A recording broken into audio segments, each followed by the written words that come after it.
Hello, Renegade marketers. If this is your first time listening, welcome. If you're a regular listener, welcome back. You're about to listen to a recording from CMO Huddles Studio, our live show featuring the flocking awesome B2B marketing leaders of CMO Huddles. In this episode, Kelly Hopping, John McKinney, and Brian Hankin share how AI is woven into their marketing teams. They talk about where is speeding up work today, how they maintain firm human oversight, and what it takes to roll out AI in a way that frees teams up to focus on higher value problems. If you like what you hear, please subscribe to the podcast and leave a review. You'll be supporting our quest to be the #1 B2B marketing podcast. All right, let's dive in. Welcome to CMO Huddle Studio, the live streaming show dedicated to inspiring B2B greatness. I'm your host, Drew Neiser, live from my home studio in New York City. Today, we're diving into the ever-evolving world of GenAI in marketing. Not the hype, but the real-world wins, learnings, and growing pains. From campaign optimizations to strategic innovation, our guests are here to share what's actually working, what's not, and how they're preparing their teams and their companies for what's next. It's a lot. We got a lot to cover here, so we're going to get right into it. With that, let's bring on Kelly Hopping, CMO of Demandbase, and a returning guest who previously appeared on the show to discuss integrated campaign strategies and building marketing teams. Hello, Kelly. How are you and where are you today? Hey, Drew. I'm doing great. I'm in Austin, Texas.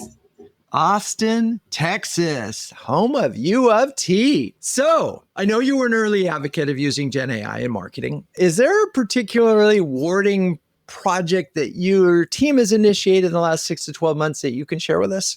Yeah, I mean, we've been using AI in a lot of different. We sort of started testing and then we've just expanded more and more over time. So we've been, we started as everyone kind of did in marketing around sort of content creation, right? We started using, there were all these kind of special tools like Jasper, Writer, any of those. And then you kind of had your basics of ChatGPT and Gemini, which continued to get better and better. And I think are kind of replacing some of those kind of niche functions and covering a much larger scope. So we started there. Then we started going really into the SDR world and messing with all the things related to that, whether it was web chat or it was automated campaign responses, event follow-ups, data augmentation, so that we could really fill out a pretty robust profile before we reached out to customers, tracking job changes like leader, movement from company to company where our champions were going, all those kind of things. And then we worked on some things that were weaving into our own product and integrating that together, whether that was using agents to automate workflows within our product or using agents to talk to other agents from other products through the MCP. And so we've kind of run the gamut of AI across the different parts of the tech stack. And then, of course, the biggest thing also being the world of SEO and figuring out what we need to optimize there to make sure we get found in the GPT world. So yeah, it's been a lot. Yeah, no, and there's a lot to dive into. I want to cover a couple of things quickly and then go deeper on it. Interesting about Jasper and Writer started there, but I'm assuming now you have your own sort of brand GPTs and don't really need that tool? Well, I mean, there's nothing against those two. We spent a lot of money and time and effort to get Jasper built up to run. It comes with 50 prepackaged workflows. It's great kind of prompt training, function training, so that it automatically sort of builds for a LinkedIn post or builds for a blog or builds for whatever kind of article you want to do. You can train it on your own brand documents. You can train it on your own capabilities. You can teach it brand voice, right? Like it listened to 20 of my podcasts and created like a Kelly.ai voice because it knows what I sound like after talking so much. So there's a lot of those things that we really trained it to do. And we're still using Jasper. It's very helpful. But what you're seeing is that ChatGPT, the original, is coming up with all of those capabilities now. And Grok is coming up with a lot of those capabilities. And Gemini is getting really smart because it's doing all that, but then connecting it to your productivity suite. It's a tough race on all of those guys as to who's going to win. And they're all kind of fighting for the enterprise share of market, I'm sure. Yeah. Now, if I had the Jasper CMO, she'd say, well, yeah, that's fine. But we pull from all of the, Sure. not just one. And so, and the Claude may have an advantage at this moment. So yeah, that is certainly a thing. But so that's one thing. Great. We got that. But let's talk about sort of SDRs and the SDR world a little bit, because I know that a number of members of our community are approaching this. Some have, no longer have humans doing their outbound. They have SDRs sort of running campaigns, if you will. I'm curious how far you've taken it and what's that looking like right now. Yeah, I mean, I don't think that it's a fully AI replacing SDR world. Like, I think there is absolutely a human component that needs to go there. I don't think, companies may be able to be able to say, hey, we can outsource more of the SDR functionality, research, follow-up, scheduling, data augmentation. We can outsource some of that to the bots, but we still need humans in the middle. So what it means probably is that I would assume, and what we're seeing is that individual SDR quotas are going to go up because the amount of time they're having to spend on some of that repetitive stuff will go down. But I don't think that the number of SDRs will reduce that, entirely. If you raise each of their quotas, you either get more productivity or you just need less of them. But I don't think what you need is a world without SDRs. I think it's still the combination of the two. That sweet spot in the middle still requires a human touch, I believe. And we've got AI all around our SDRs before, during, after, and that human element is so critical. Okay, so got that. You mentioned data augmentation, for example, and I know this is a big thing. Is this something that you've developed on your own where you have sort of agents going out and finding the fact that, XYZ person is no longer at the company and moved on? Or what exactly are you doing there? Yeah, it's a little bit of all of it. So first what we did was we used Clay to augment that data. So we brought in Clay and said, hey, kind of fill in our gaps here, track our champion movement. So meaning we're the advocates for our product out in the market. And as they change companies, can we make sure we know that, we follow them? So there's part of that. So we built some of that. We've used Clay for some of that. But Demandbase also does a lot of those things. And so I think Demandbase is catching up and can replace that workload eventually, because Demandbase has so much of its own kind of third-party data, and then you have the customer's first-party data. The combination is pretty robust. We just use Clay to kind of fill in the gaps, and that's all happens on the back end automatically, so that when it gets to the SDR and they've seen intent signals from Demandbase, then they can outbound immediately because they have the full profile. Is there one project that you did that sort of stands out because it's like exceeded your wildest expectations? I mean, I think the biggest thing we saw and we're now building on it, is I think the biggest thing is we replaced SDRs manning the web chat. So we have, we use Qualified on our web chat, and it's been great. We can do marketing messages, we can do intercepts, we can promote events, whatever it is through that web chat. But we have that on the website. But it used to be manned when I first got here. It was manned by SDRs. And now what it is it's been trained in such a robust way that it manages all that communication. AI does through, like I said, through the company of Qualified. And it's been tremendous. We've seen our numbers go up. We've seen the time to answer much quicker. We've seen the conversions on the site. We've seen the request for meeting scheduling go way up. And so what it's meant is, okay, well, what else can we do with Qualified? We have a lot of trust now in their product. It integrates well with our website, integrates well with demand-based data. And so now we're extending that into the Piper AI SDR work, which helps do campaign follow-ups. It helps do meeting scheduling. It helps do a lot of things. So I think that's the big challenge if you're looking at this AI world, is there are a million AI companies, and the companies are either native AI niche case. We do this one thing, but we built it in AI from the very beginning, and it does this thing better than everybody else. We've got established companies that are trying to add AI workflows into what they already do, even if they weren't founded originally as an AI company. And then we have companies who are far enough in enterprise that they're like, oof, I'm getting too much resistance from my data team and my security team that we've got to stay all the way from that AI world completely. And I think they're going to lose top talent. So to me, that's where we sort of are somewhere. Everybody's on that spectrum somewhere. Yes, we'll come back to you, but now let's bring on John McKinney, Director of Marketing and Partnerships of Cornerstone Licensing, who is joining the show for the first time. Is that possible, John? Oh my gosh. Well, welcome. How are you and where are you? Doing great. Just, gearing up for end of year, which apparently is like right around the corner. And I'm in Jacksonville, Florida. Jacksonville, Florida. Okay. Is that the Jaguars? So did Jaguars, yep. The Jaguars. All right. Well, so anyway, welcome. I'm wondering in terms of the use cases that you're doing, is there one right now that stands out as having, surprisingly good or bad results? Yeah, I mean, there's so many that come to mind. Being a smaller market company, we really have to stay pretty agile and experiment quite a bit in order to kind of experiment and grow our team capabilities with the small team that we have. And so, we do a lot of different things with it. But one that comes to mind that I really like is that we've set up an AI agent that watches all of our different competitors and creates bullet points for me on a weekly basis of, what are they posting about on their site? What are they posting on socials? What events are they going to? What PR are they doing? And it looks for trends over time, so we can look back at data that it's posted to me in the past, and then it suggests a couple of things that we can do moving forward to kind of counteract some of what our competitors might be doing. Interesting. You could get obsessed with that. Yes. Right. And because if it's going to find stuff, and it's just so funny. I was just remembering an interview I had with a CEO from a company who had been the head of marketing of that company before he became CMO, and he was obsessed with the competitors and he was not getting anywhere. So I'm wondering how you use that to sort of make sure that, okay, we're going in our own direction, right?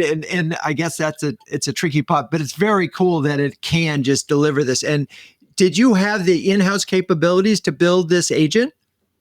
Yes. Yeah. So we use relevance.ai, which was one that we found out about through CMO Huddles, which makes building AI agents super easy and connects in all the different connectors. So it's connected to LinkedIn, and we use it for other things, talking about what Kelly had talked about before, that we use it for our SDR function to grow that strength. And so it has access to our CRM data and different things like that. And I actually have an AI agent through Relevance whose entire purpose is to review the AI agents I have and look for optimizations, which is very funny to me to have created, but it creates some nice suggestions on how to do that. But yes, I agree. It can get all consuming to look at the competitor stuff, and we have to remember that we want to be the market leader, right. But it's still good to see what others are doing and look for gaps where, we didn't post about something like that. That does seem to be a trend that 3 of our competitors are posting about. Why did we miss that type of thing?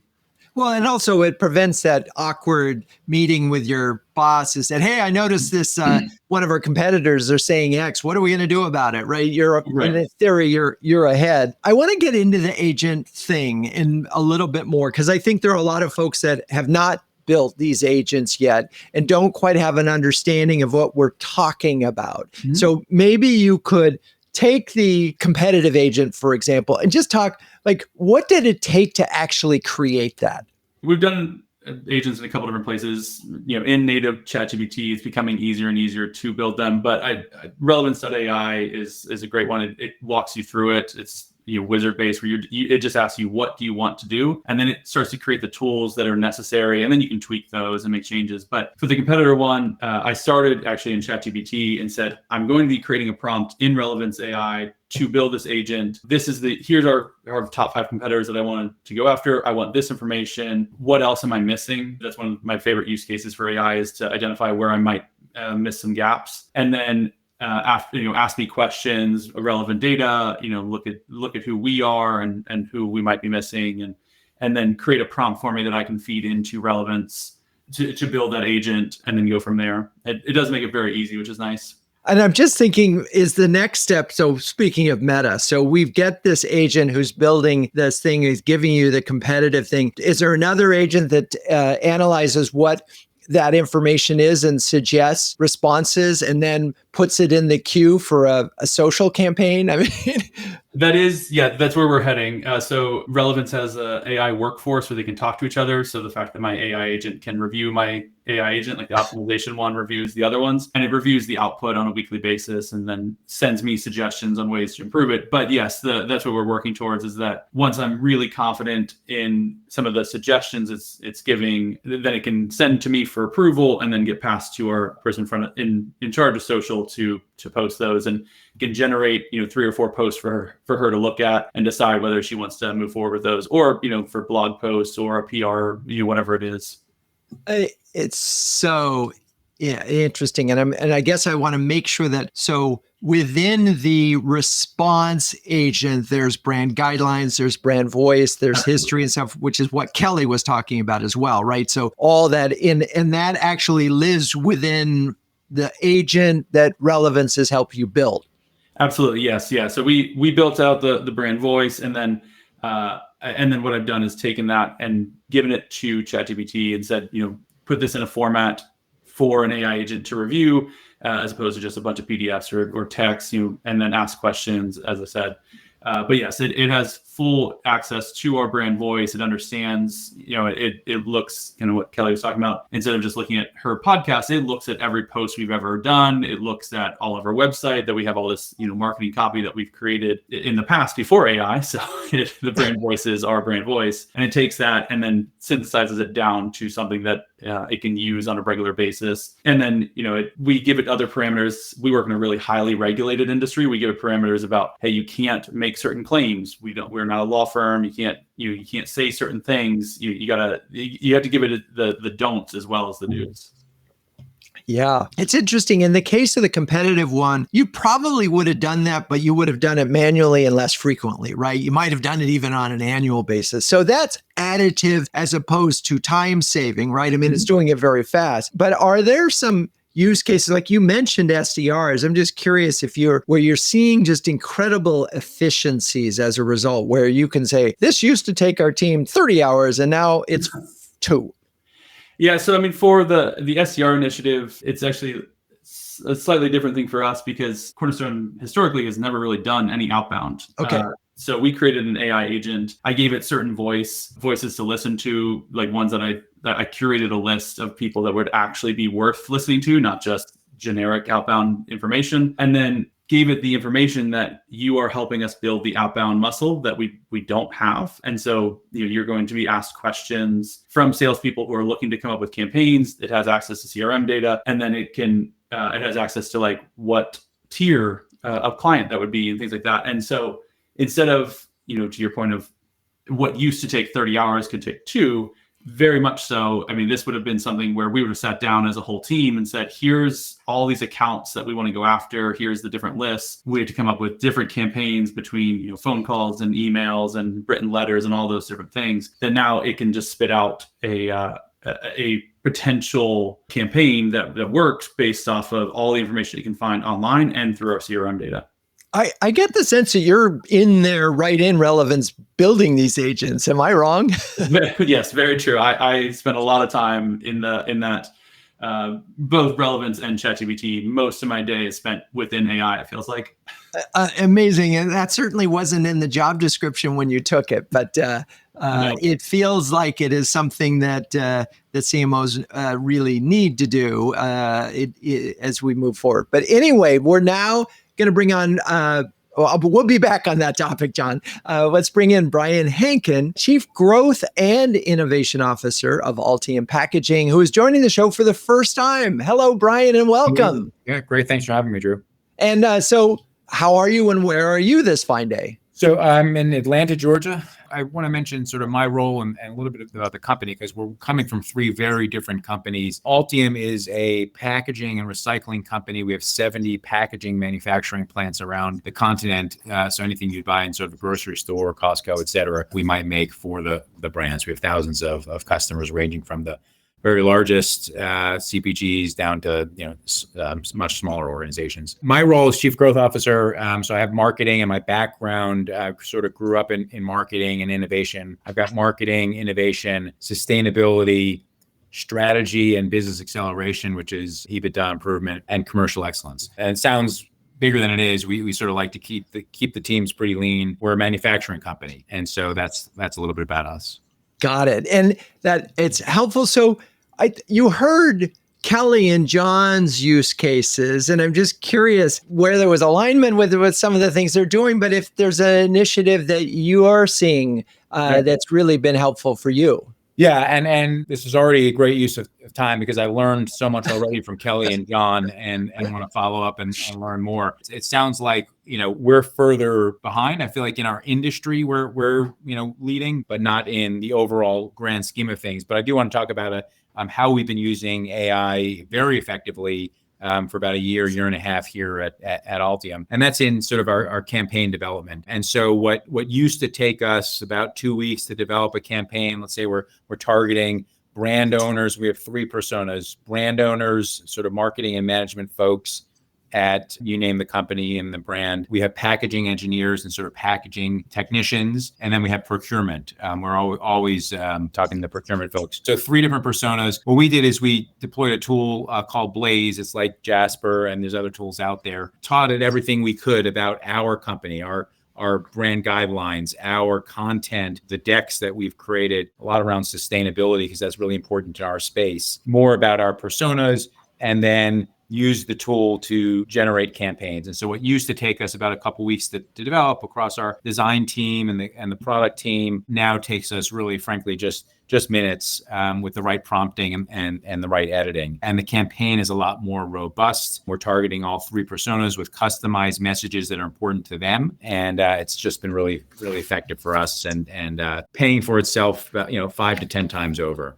So I'm curious, let's go into that deeply, because I know there's lots of folks out there listening who have not done campaign development. There's obviously some setup time, some learning time. Talk about how you were able to make this transition to Blaze. And, now that you're doing it, it's great, but I'm imagining there was some experimentation that sort of validated that this was going to work for you. Yep. Great question. And the good news was for us, we like to test and learn. So we don't want to make a huge investment and then have it not work. This was a very approachable way for us to get in using a tool like Blaze AI, enabled us to fairly efficiently get in, test it. We didn't have to enter all of our content at first. It sort of works with what you have. And so we're able to run some test campaigns, see what kind of response we're getting in terms of open rates and click-through rates, saw that it was showing great promise and said, okay, we're going to go more fully into this. I also assigned one person on the team as kind of the expert, the coordinator, to learn everything she could about this functionality. And she remains kind of our point person coordinating with the design folks and the product folks to get the right messaging and the right graphics and then putting it into the AI engine to generate the campaigns and edit. So yeah, a little bit of experimentation, but it was not a heavy lift for us to get in. I mean, if there's people out there that are saying, should I, shouldn't I, or whatever, not yet there, this was a really great way to approach it, to get familiar with it, to get some results. And now we're fully using it across the board, all campaigns. And, I could hear the sort of the lawyers and maybe even the IT people, but saying, wait a second, where's the human in the loop on this? And how do we know that copy is going to go out? Because that isn't sort of not legal or make a promise. And so where's the human part in the approval process? Yeah, good question. So for one thing, it only draws on what we input. So we're not going to the sort of the open, ChatGPT, OpenAI universe. And that's why we want to use a proprietary tool, control the resource material. That's check number 1. Check number 2 is we do carefully review everything that's developed and make sure that we can stand by it. If there is any kind of question, we'll run it by our legal team, but that's rare. I think in the beginning we did that once or twice. And then we do humanize. Something is sounding too generic, then we'll further edit it.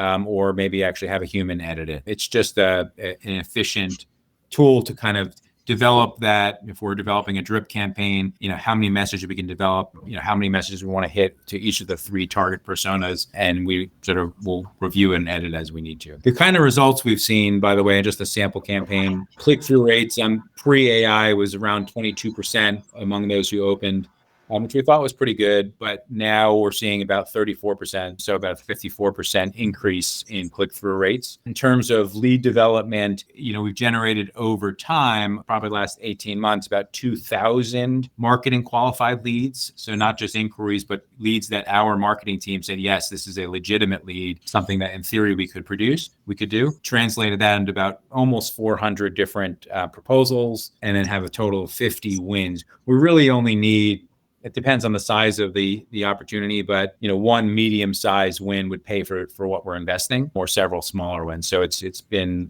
really effective for us in terms of new business, new project generation.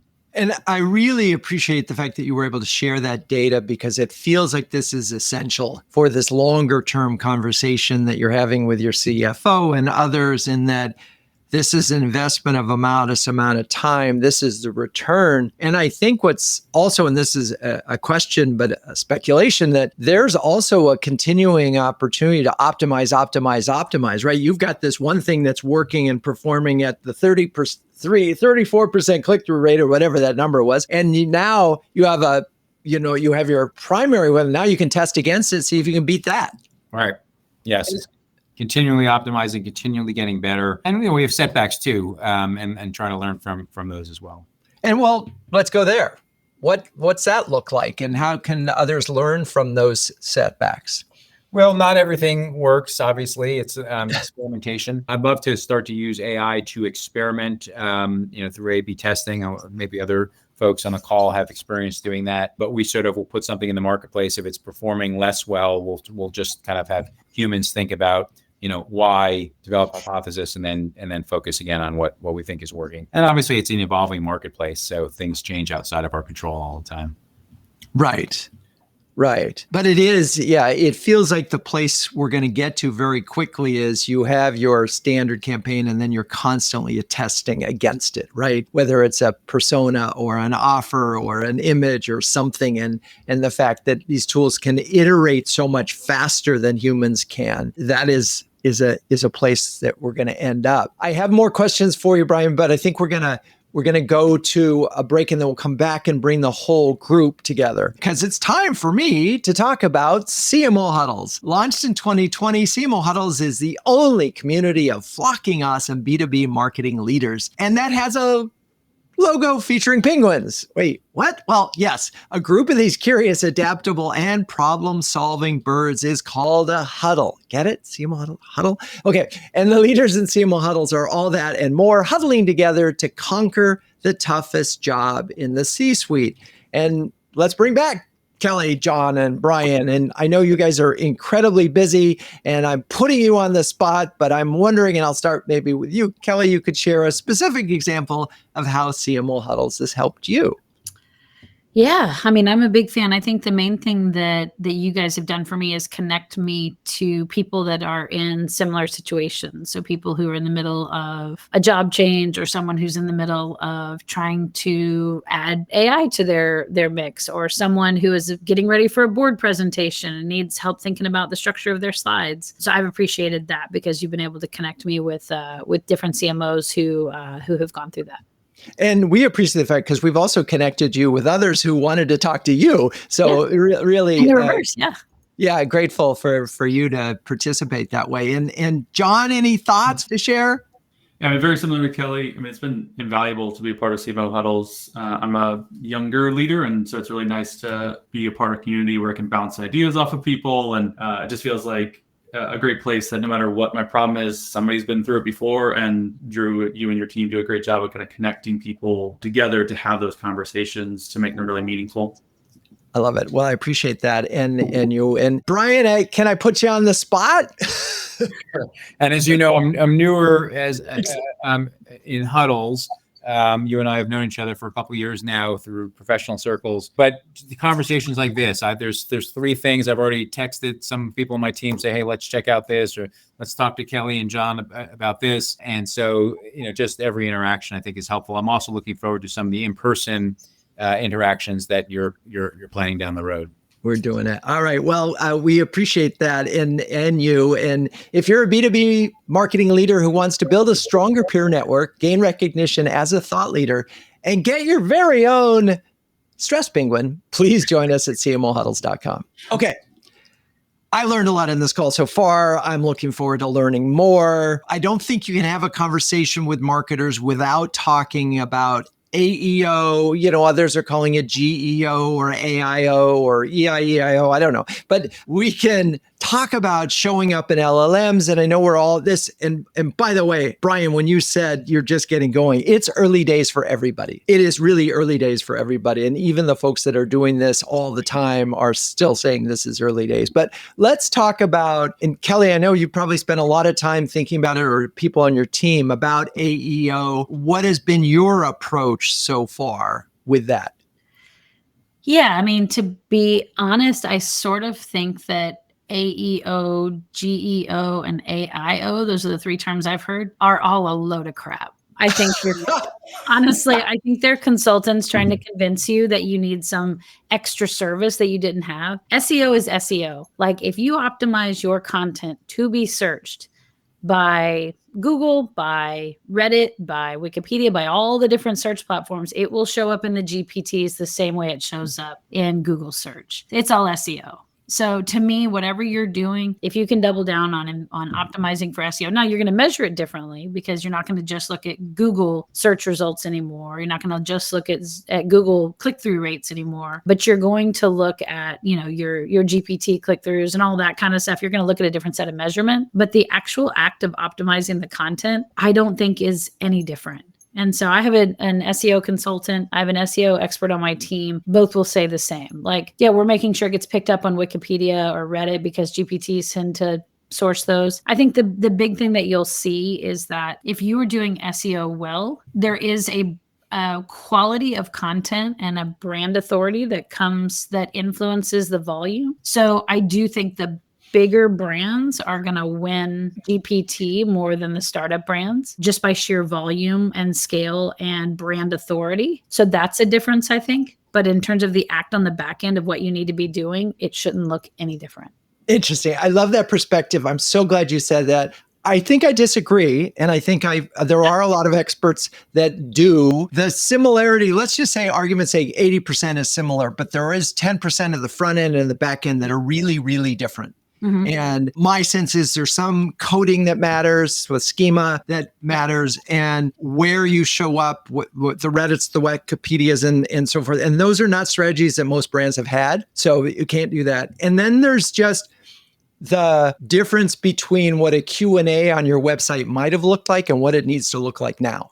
Mm-hmm. And I think that's really, really significant. And I also do think there's going to get to the point where it's going to be, you're going to have a bot on your website that's going to respond to the bot asking, right? And there's some technical aspects to all of this. But anyway, this isn't about my opinion. This is what's here.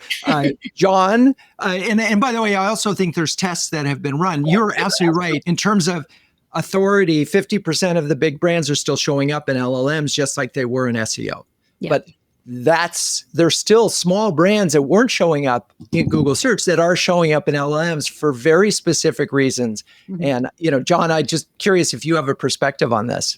Yeah, absolutely. I agree that I think the 80-20 you mentioned there, Drew, I think is the right balance there, because I agree with Kelly that a lot of it is very similar. I think there are some differences, like SEO didn't really care about PR, but PR seems to be really big for, AI picking up your stuff. We mentioned Wikipedia and Reddit and reviews and things like that. Seems to be important. And then there's the schema piece has been important from SEO perspective for a long time, but having like FAQs and kind of like, TLDRs available for the chatbot, which is hilarious to me. Like, this thing can read faster than any human, and yet it's the one that needs a TLDR now on all of our posts. I think also following the right voices is really important. I follow Will Reynolds of Sierra Interactive, absolutely amazing voice in this. He's doing a lot of experiments. They've been doing SEO a really long time, and he did a lot of experiments and gives all the data as to what they're seeing, which is really helpful. But yeah, I mean, it is a challenge. We are a smaller company, and but we show up in a lot of SEO and GEO terms, even over some of the bigger brands. Partially we've been doing a long time, and partially we're just a little bit more nimble in certain things, which is a worry of mine because eventually they will catch up.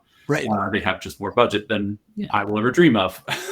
and just for folks that are sort of new to this area, just one of the big differences is, so the way LLMs will give a different response every single time to exactly the same question. So you'd literally have to ask that question 100 times and see what percentage of times that you show up. And now, so we're actually looking at a share of voice metric per 24-word search. Yeah. And that's very different than SEO. Where it was one word tracking it, but yeah, it is definitely a challenge to track. It's also very inconsistent to track. Whereas like SEO, there was all of these UTM parameters, made it very simple. So many times, all I get is ? source equal GPT. Have a ChatGPT. I'm like, fantastic. That doesn't get stripped out super easily. Let's talk about how you're thinking about AI readiness, whether it's content, infrastructure, org structure, because there's still folks that are, at companies that are resistant to this. So it seems like marketing is leading the way. So what are you thinking about? And John, I'll hit you up on that. What does that idea of AI readiness mean to you? Yeah, I mean, for us at our organization, I'm really thankful. My CEO is very AI focused. It is a really important thing to him. So like we get time to focus on this, and he tries to stay on the cutting edge of it. For a lot of what we do is myself and the head of product and the CEO spend time brainstorming ways that we can use AI more across the organization and how we can bring it to our account managers, the people actually doing the work, how we can train them better on it, because the marketing team is going to train on it anyway, because it feels like it's part of our everyday life. And but then how do you bring it to other people and make sure that the org is also leveling up, so that the marketing team or the product team or whoever it is that's championing it is not just so far out ahead and then not seeing that the rest of the company doesn't know how to properly prompt something, for instance. Interesting. Brian, are you ready on that one? I am. I've got 3 thoughts on this. One is alignment. So it's great in John's case to have a CEO that's really driving it. Not all of our senior team is entirely comfortable with the new world. And so it's trying to get that alignment at every level in the organization, senior level throughout the organization. That's 1. 2 is modeling. So I'm constantly thinking about how else can be applied, regardless of the conversation I'm in. So I was on an operations call a couple weeks ago, and there was a plant that was struggling with an issue and solved the issue. And then another plant working on a different issue. And so I talked to the ops leadership. I said, why don't we build an AI engine of best practices so that when the next time something related occurs, that you query the AI engine and our knowledge base comes back. And so that's in development. But not everyone is always thinking about the opportunities for AI yet. And so modeling that behavior is point number 2. And then the third is around experimentation, just trying things and seeing what works in our organization. Some of us, those that have really sort of embraced it, are doing these things, and ultimately we'll get there. We're just a little bit slower than some others. It's funny when you talk about experimentation, there is a training aspect to this, because I remember a CMO in our community, the CEO went on and did a query about something and hey, we're thinking about doing this. What should we do? And it just there was no context at all. And it said, well, don't raise your price. That was the answer. Obviously, that was missing a lot of context and so forth. So Kelly, how are you tackling this issue of getting people to train so that they're using this differently than Google, that they're providing as much context and really giving enough information so that they can get better answers? Yeah, I mean, a couple of things on that. And one, I want to go back and make clarification on the last conversation when I was sort of being provocative about that. I think it's sort of the same thing. It's, we're in an era right now where everything is AI. And so there is this little bit of yes, is GEO different than SEO? It is in some capacity, but everything right now we're calling it sort of AI powered or AI optimized SEO, right? Eventually that disclaimer will go away because it's all AI, right? Like software companies used to have software and SaaS. Now you just know that everything's SaaS, right? Like there's kind of this evolution that's happening. So when I think about SEO, obviously a lot of the techniques and the optimization from technical perspective, content perspective is going to change and evolve around the AI, around the GPTs versus just Google, but the concept is the same. You optimize your content, you optimize your channels, you optimize your brand authority, you optimize the sort of thought leadership component and the keywords or phrases. So I just wanted to clarify that. I was sort of making a drastic point, but I wanted to which I appreciate. But I'm going to give an example that I think in the SEO world, you might have been not inclined to have a pricing sheet or a pricing comparative thing. If you don't have that, you will be penalized right now. Another example is having fully competitive charts on a level of detail that you never would have had, and making sure that data is actually readable from the LLMs. Again, you could not have that before because you wouldn't say, why would I want to do that and share that? But not having that puts you at a disadvantage because the LLM will define it for you. Yeah. Well, and the challenge on that is I think people who are really, really good at SEO were doing that already, right? Like pricing was the number one page we built on the website because we're like, that's what's going to optimize for Google. It's the number one question we have. And so I think hopefully companies weren't that far off because they were optimizing in that direction. But I definitely hear you that there's these nuances that are going to make you break through.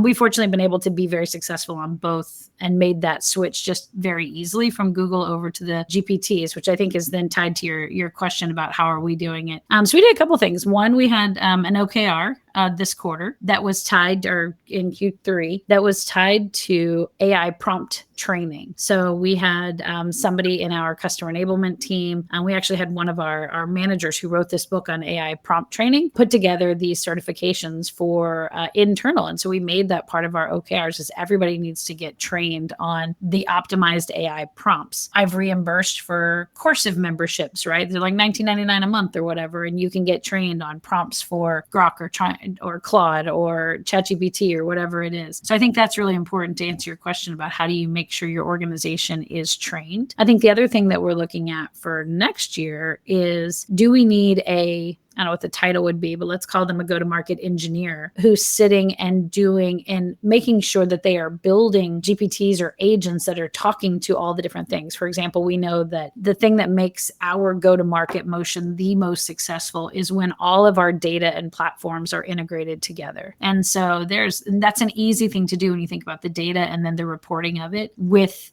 these GPTs or agents connecting all of these together. And so having somebody who every time there's a new piece of the tech stack, a new piece of technology, or anytime we're bringing in new reporting or new metrics or adding on new overhead with functions or whatever else, that we're able to automate that whole process together and make sure it all is talking together. That's a big role for us. And so I think that's going to be an investment that most companies need to make going forward, is having somebody dedicated to that, the engineering of their go-to-market from an AI perspective. Yeah, I've been calling that role AI ops, for lack of a better word, but I do think that is going to be something. And some folks have been, it's like the engineer that was on their content team suddenly is like, hey, I can do this. And their job just got a lot more interesting and profound and important. And for the folks who don't have that, I think they're really going to miss an opportunity, because connecting all these things is not as simple as going into ChatGPT and say, how do I do it? Because we're working on a massive workflow project right now, and the guy who's running it is a engineer. There's no way we could have done that from prompts. But I want to go back to one thing, just kudos on the certification. And I think that's brilliant, in one that, I put a big box on and would think, and by the way, you could probably create a certification program using ChatGPT to help you to develop it. But to get to a place where every employee is it, because I know that this came up in a huddle where you had Jasper and you had one of your key writers was never using it, so that's a problem. Yeah. Right, which is a different issue. But I love that idea of certification, and I'm imagining that it's going to have to ramp up. Like today, certification is this, but tomorrow certification is going to be here and getting that started. So that's really helpful. Do you find, and this is for all of you, that as marketing leaders that you need to sort of lead by example, and how are you doing that in terms of, because you got so much else to do. It's like, oh my God, I got to try this new tool. And so how are you managing that? And Brian, I'll hit you up on that one. Sure. A couple things. One is finding other people in the organization that are as passionate about it as I am. It's not everyone, but finding other proponents, regardless of the function they're in. Clearly, there's some on my teams, but beyond my teams in IS or operations or even finance procurement. As I said before, modeling the behavior, modeling the thinking, and then also encouraging us as an organization to learn, like we're doing in this example today, talk to others. We're bringing in a variety of consultants to talk to us about this, to build capabilities. So we didn't talk much about lead gen today, but we have a whole initiative where we're using AI to build sort of a best practice database that we can update over time for potential prospects and all that. So it's leveraging expertise from the outside as well.